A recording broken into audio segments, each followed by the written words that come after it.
Check 1, 2, 3. Let's get it going. So, happy Friday, everybody. We're about to get started. It's a huge one. It's a big pet peeve of mine for some reason. I put the article in the description, so I'm just going to read part of it super quickly, and we'll get going.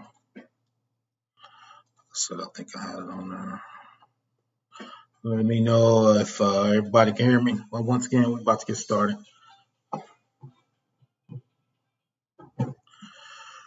Let's see. Let's bring up the article real quick. Just going to read the highlight version of it.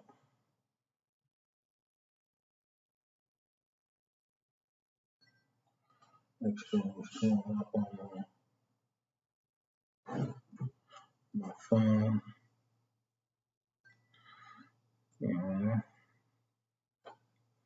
Nice to see you, Wilton.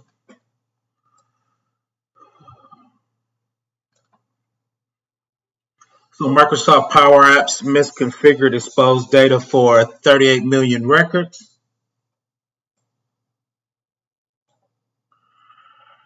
The leaked data include personal information for COVID-19, vaccinations, social security number, job applicants, employees' IDs, email addresses. A lack of proper security configurations for Microsoft Power Apps has led to exposure of data of 38 million records, according to the security firm Upguard. If you look on my highlighted, Upguard is the company at the top of the little thumbnail.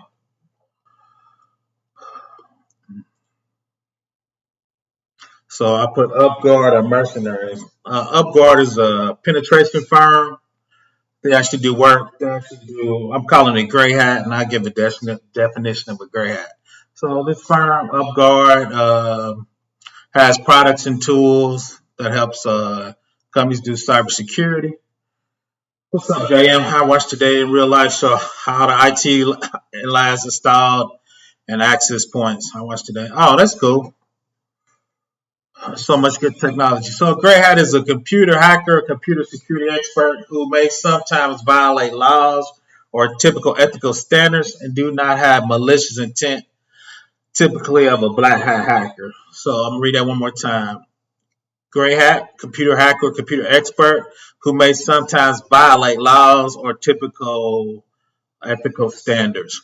The term came in the 1990s. White hat, black hats. When a white hat hackers discover a vulnerability, they will exploit it and only use it for permissions and not divulge and exist until it has been fixed, whereas the black hat will illegally exploit it or tell others how to do so. The gray hat hacker will neither legally exploit it nor tell others how to do so. All right, but gray hat hackers. So in a synopsis of that, Upguard found the vulnerabilities in companies' websites, then reached out to them and asked them really to hire them to actually fix the vulnerability, or they want to actually expose them to the media. Right. So if you're a white hat hacker and I have a vulnerability and you scan for it and you find something and you let the company know, that's one thing. Right. But once you, as a penetration testing person, and you actually find a vulnerability, once you export that data to your server or you control that data, to me, you're a cyber thief, you're a cyber criminal, you're not Robin Hood, right? So I looked up that Upcare company. They said they care about their teams. They want to be excellent to each other. They're proud of what they do. They don't mess over the customer, which you kind of ask for payment for a vulnerability. Now it's different if they have a bounty list for you to get and you get money off the bounty, right? They say they do the impossible and like the way we work, right? So from my point of view, once again, you're a cyber mercenary, you're a cyber criminal, right? So there's a difference. So Upwork, that vulnerability was discovered on June 24th. It was submitted to Microsoft. The report included the steps to identify the data feeds that allow the anonymous access to the list of data to the URL account.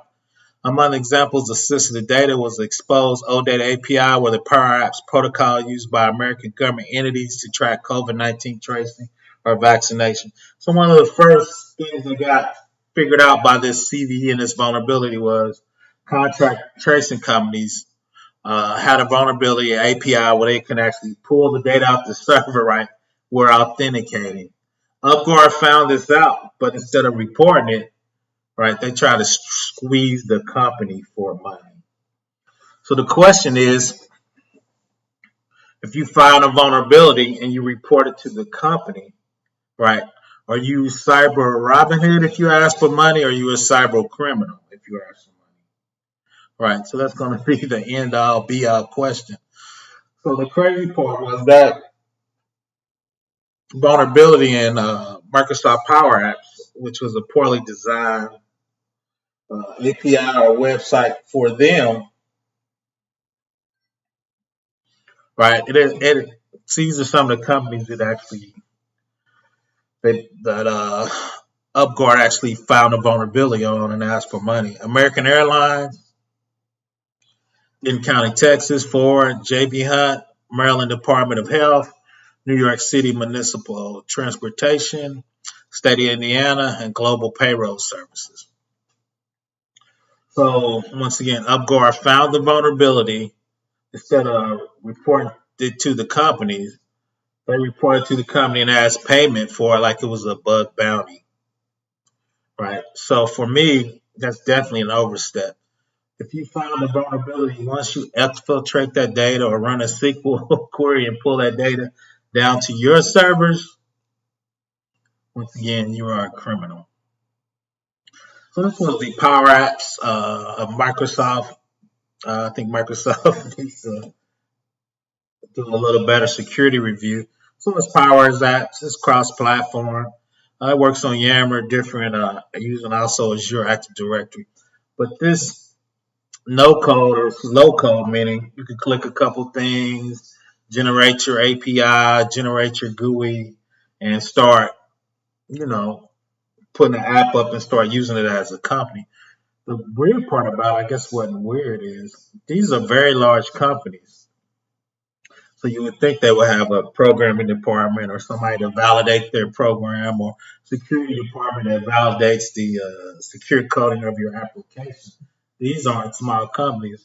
This ain't a ProfessorBlackOps rib shack trying to generate code. So Microsoft API having a bug in it, right, made all these customers accessible to be attacked, right, by their poorly designed API. So one of them was American United Airlines. Upguard notified them on July the 2nd. They had about 400,000 records, including full names, job titles, phone numbers, and email address. The collection test had 500 records, which names full name, job titles, phone numbers, and emails. Right, so this is a lot of data once again being exposed, easily hacked. You would think if you use Microsoft Azure as a programming platform, you would think the API would be actually have a little more security on it that you can trust it. But obviously, trust no one. Trust no one when you develop it. JB Hunt was notified on July the 2nd. They had about 1 million records. Full name, email, actually had physical addresses in there with phone numbers. Had another 250,000 of contact records containing the data. Looked like SSNs, which included U.S. Social Security numbers. Collection of drug screening information, another 51,000. And system users, another 6,000. Right, so once again, people trusted Microsoft. They believed in their API. And once again, open them up to security vulnerabilities. But the real question is, can Upguard squeeze customers for money if they actually found vulnerabilities in this website? right? So that kind of was my pet peeve. Once Upguard start pulling data down, start looking at data, trying to see what data was available for that vulnerability. Once again, you're not a penetration tester, you're not a red team tester. I didn't pay you to do that. Right. So the company doesn't pay you to do that. Yet you pull down this JSON record with first name, last name, address, right? Value, telephone number. Now you have my company data on your server, right? So once you take my company's data, put it on your server, right? I think you're a thief. I think there's a big debate between okay, is that them helping the community or hurting the community? It's different if you scan my network for open port and you say these are vulnerable. Once you start taking my data and putting it on your server, and I lose control of it, right? So now if I'm reporting to the IRS, HIPAA, FERPA, I didn't pay you to do that. So now theoretically, I have to pay a fine because I've lost control of that data. Once you exfiltrate that data out of my system and put it on your system, I'm in violation, right? I have to report that to state general attorneys, depending on what state you're on, right? So that's a whole nother ball game.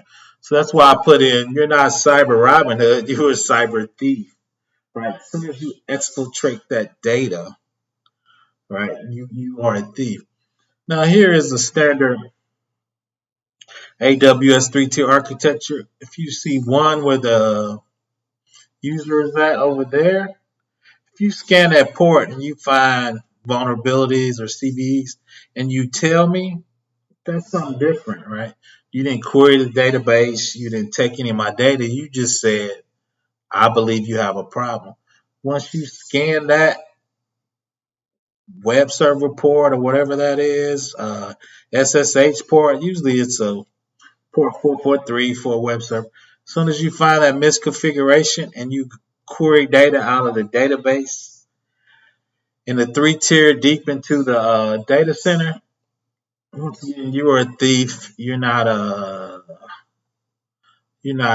red team. You're not, you're not helping the community. Once again, you are a thief, right? So I'm gonna read a little more of that. I'm gonna read a little more of that that article. Like I said, it's just kind of weird to me. Not weird, but among the organization the data was exposed was Indiana, Maryland, New York City, as well as private companies such as American, which we showed on the one slide. Uh, to allow access to data, Power uses OData Open Data Protocol. The API retrieves data from Power, which pulls the data from the tables in the database. However, access to the data tables had been set to public by default. So that's a misconfiguration by Microsoft. That API wouldn't be set to public by default, right? People wouldn't be able to query that data, right? It should have had to be set to the public. To control and retrieve the data, customer was supposed to actively configure and enable table permission settings, and apparently many failed to do that, thus allowing any anonymous users to freely access the data. As Microsoft explained in the technical document about the prior list, to secure a list, you must configure table permissions for the table for which records are being displayed and also set enable table permissions, Boolean values on a list of records to true. The document also warns user caution when enabling OData feed without table permissions for sensitive data. The OData feed is accessible anonymously and without authorization. Check if enabled table permission is disabled. Once again, they did have it in the documentation. It should have been configured. Those are very large corporations, so it's kind of misconfiguration. And two, AWS, if you Google, there's been a ton of misconfigurations on AWS where people were actually getting to the database was actually open to the internet as the same way as this old data feed. So that's happened many a times in AWS. So it's just not one thing. So once again, the questions are is if a company finds a vulnerability and they scan for it, if they take the data from that company and put it on their servers, Are they a cyber hero, cyber mercenary, or cyber thief? I believe they're a cyber thief. All right, so that's my that's been my thing. So Microsoft's response to the old data issue and what was going on. The process of notifying an affected entity has resulted in ongoing conversation and visibility in Microsoft extended response. From those conversations, we learned that Microsoft eventually did take the following actions. At some point, Microsoft notified the government cloud customers of this issue. We did not receive that notification, of course, but could observe its effect in several lists for portals on the PowerOps Portals USA that had been public in June and were no longer public by the end of June. So Microsoft reached out to their customers and told them, hey, you got to set this setting or you opening up your whole database to the internet. Right? Microsoft should have made it default settings not open, right? So that shouldn't have to be a configuration. You should have to set it to open it up to the internet. Additionally, Microsoft has released a tool checking Power Apps protocol and plan changes to the product so that table permissions will be enforced by default. To diagnose the configuration, they created a portal checker that can be used to list the anonymous access. More importantly, newly created Power Apps portal will have table permissions enabled by default. Table configurations will be changed to allow anonymous access by default, and permissions enabled will greatly reduce the risk of future misconfigurations. So that's what we were saying. Microsoft just needs to flip it to set anonymous access disabled by default. But you would think into a security world with so many hacks, so many issues, so many misconfigurations that would have been a default settings in Microsoft to begin with. You also would think those large customers would have some kind of peer review, architecture review to review those settings to make sure you wouldn't have those issues by opening up tables or databases to the internet to anonymous access, right? You would think the security team or the architect or the lead program, right, would attest that, right? So that's kind of failed uh, checks on many levels. So let's kind of go back again and just kind of hit it at a high note. For some reason, that was just bothered me. It was a super short article. So let's look at the article, just kind of peruse it. Like I read some of it. Following the initial research started, Upguard said it submitted vulnerability reports to Microsoft Security Resource Center on June 24th. The report contains steps required to identify OData feeds that allow anonymous access. Microsoft spokesman said only a small subset of customers configured the portal as described in the Upguard report. Microsoft worked closely with its customers to make sure using the proper privacy settings. The person added that the customers are notified about public feed availability and discovered they can review and remediate it if necessary. So once again, Microsoft did kind of jump out and once it figured out what the highlights was and what the issue were. So let's look at the Upworks website and what they had in common for that issue. Um, Once again, I think Upworks try to squeeze customers for money. I don't think they try to actually work with customers. I think they try to say, if you don't let us know that about this issue, we're going to report you to the news and try to make you look bad. You should buy some of our products. So once again, I'll put the Upworks thing in the description about their website. Uh, So this shows you their letter. Microsoft responded. Thank you for submitting your issue to Microsoft. We determined that this error is considered to be by design. So they have closed the case, which was kind of negligent on my side. Even though you design Power Apps to be that way, your customers were bleeding data on the internet. Those were very large customers. Once again, notifications for effective entities, American Airlines, Denton County, Texas, Ford, JB Hunt. JB Hunt also SSNs, right? Maryland Department of Health, New York City Transportation and Authority, State of Indiana. All right, so this is public access to data was removed. That was one of the entities, CISO. They showing you the certification of destruction. Right. So when a third party entity gets your data that you haven't given them permission, you should also get a affidavit, a certificate of destruction, meaning Upworks had your data. This is your attestation. They signed off that that data was destroyed. Right. The main issue though is they should have never pulled that data and put it on their websites. Right. So um, we're just going to scroll down to end and just kind of read the conclusion of the article. Then we kind of chop it up. Let me know if you got any questions on there. I'm just kind of going over the article. Like I said, my big issue is if you are a pen tester or a red team person, if you scan a company and you find a vulnerability, if you do not have a signed contract with that company and you pull data on your server, you're not Robin Hood, you're a thief, you're a cyber mercenary, right? So that's the distinction for me between that line. Could it be due to the privileged access from the customers to the data? And Upguard thought it was all safe. Sometimes let's talk to employees, maybe source of attack or unknown. Um, I would give Upworks that, but the only reason I don't give Upworks a pass, Upworks is a cybersecurity company. They have cybersecurity experts, and they have a ton of cybersecurity uh, products and things they sell for you to use. So I don't think they did that on accident for the customer data center. Upguard thought.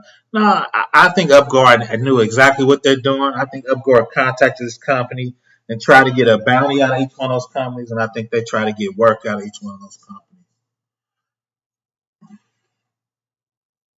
For several months, Upguard research team, of course, this is on Upguard's website. Upguard research team has worked to navigate its way towards the best resolution of the Power Apps portals exposing personal data. You should have just let Microsoft handle it. You found a vulnerability. You should have just told Microsoft. We have now reached the end of the journey. We have reached the best conclusion possible. We can at least comment on what we have learned. While we understand and agree with Microsoft's position that the issue here is not strictly a software vulnerability, it's a platform issue that requires code changes to the product, and that could go in the same work stream as vulnerabilities. It is better resolution to change the product in response to observed user behavior than to label it systematic loss of data confidential in an end user misconfiguration. I agree with that. Microsoft should fix it. It was an end user misconfiguration. You just shouldn't put their data off their system and put it on your system.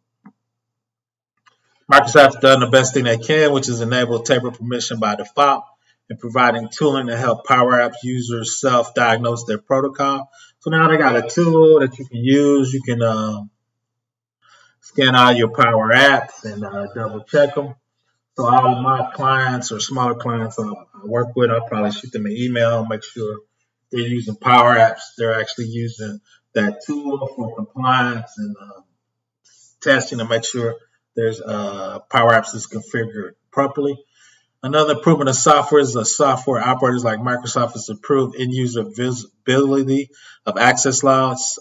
Software as a service is convenient, plus it removes the need for administrator underlying contact, but certain information such from the infrastructure, most loading access log is crucial in executing an incident response plan. So an incident response, how do you know you've been hacked if you can't look at the logs to figure out if anybody besides your people or the people you deem access could get to that data? For any other digital process, this information that's virtually all companies and government bodies being prepared for notification of data leak and other incidents will improve outcomes. In some cases, we struggle to get in contact with anyone who will remediate the issue. Yeah, most companies, especially smaller companies, they don't have an instant response team. They don't have an incident remediation team, and they don't have a way for you to get contact with people. All right, so that's one thing as cybersecurity people when we work for companies, we need to make sure if somebody finds something that's outside the company or even inside the company, who they contact, who would take action of it, who would project manage the process to make sure those vulnerabilities or issues get resolved. Right? Microsoft's a huge company. I've actually emailed their actually security team. Those guys are 100% on it. They create a public ticket. They have that whole infrastructure set up, right? Because they do federal clients, government clients, big commercial clients. So Microsoft has that taken care of. Finally, technology leaders should have general issues of the phenomenon of data exposure. As more information is moved online, aka to the cloud, the frequency of sensitive data being made publicly available increased, and it's always been legal to view the public information. The U.S. Supreme Court has solidified the basis for security research to work on information that allows anonymous access in Van Buren versus United States. Effort to malign researchers cannot undo the mistake of the past, but can deter who should help in the future. So I need to, I guess, dig into that case. So the case is, can companies, from a public perspective, release information like that for public good? Right? Me personally, I think it's cyber theft. Now, if you scan it and you see a vulnerability and you report it and you don't access the data or exfiltrate the data, meaning taking it out that person's systems, putting it on yours, that's cool. That's kind of my line. Once that data gets on your server or you physically get on one of my servers, especially if you go east to west inside my network, my cloud vendor, my VPC, my Azure. Once you jump from one server to the other, for me now you definitely a cyber adversary. And if I catch you and you slip up and I get an IP address, I will have that company sue you personally. Cease and desist, right? So that's kind of my line for me, right? Is once you exfil- exfiltrate data or take data that doesn't belong for you, or you actually touch down on a server so you can start going east and west and scanning out the vulnerability. If you're not signed to a contract with that company, you are a cyber thief. You are a cyber criminal. You are not an asset to the IT, especially the cybersecurity community. I'm sure I have a couple people disagree with me. That's just kind of my 2 cents, right? Let me know if you got any other questions. That's all I got. That was a super short article. Like I said, red team penetration guys, when they start stealing data, going east and west on a server without permission, you're a cyber criminal and not a cyber. You're not cyber Robin Hood. You're not helping the industry. Right? You're the mafia. You're squeezing people and stealing data. That's kind of my 2 cents. So let me know if y'all got any questions. I'm probably hang out for another 2 or 3 minutes to see if I get any questions. Like I said, something short. Happy Friday. I was gonna say that. Happy Friday, TGIF. Hope everybody has a happy weekend. Like I said, I went on something short. I'm gonna do an intro to cybersecurity class. Once again, I think this is the 5th chapter on Sunday at 3. That's when I do that's called Intro to Cybersecurity. It kind of easing you into the Security Plus round. We're going to talk about general techniques this Sunday at 3. So if you can make it, all cool. If not, just check the replay. Once again, something short. Happy Friday and have a great weekend.